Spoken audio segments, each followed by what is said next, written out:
Word of mouth got out. It just continued. But thine action of thy wisdom. Read the 6th verse and we're going to go from there. Yeah, I doubt it because I've heard a lot.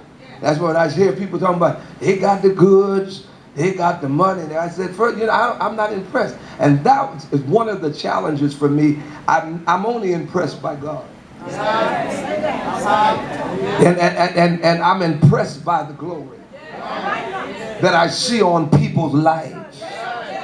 I'm impressed with people that have the goods and they don't have to flaunt it.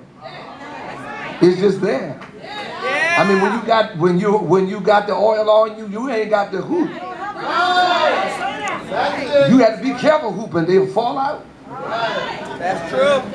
It was some of the pioneers. They didn't have to do nothing. They could split a verb, and it was quickening. That's it. Come on, we don't split verbs, and nobody's saying.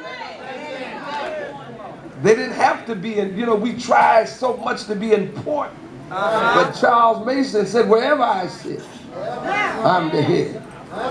Good God Almighty! When you got the stuff, you can be in the back of the theater. Folk will walk by going like this. Something about them. Don't know a thing about you. How many folk in here got the goods? You can have jeans on, but baby, if you got it. Holiness.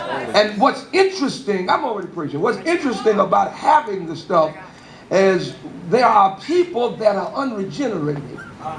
There are people that are unsaved, like Jethro. I'm talking to Bible students now. That are so impressed by Moses that he says, you know what? I want to come a part of what you're doing. That's it. Because you're doing a great work, but you need, can I come in and assist you? Because I have organizational skill. See, and Moses had to have himself together so much so that he was not threatened. That's good. See, when you're a leader, you are not threatened by.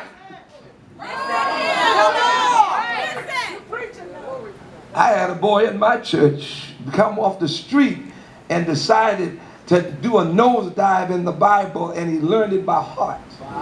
He didn't have to exegete, because if you can quote precepts, you can take a church, he just stood up and did the whole chapter, just stand there verbatim.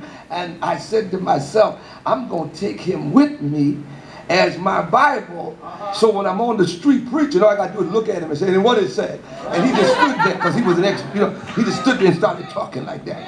I said, all right, that's enough. And he was just glad to do that. He would go, go.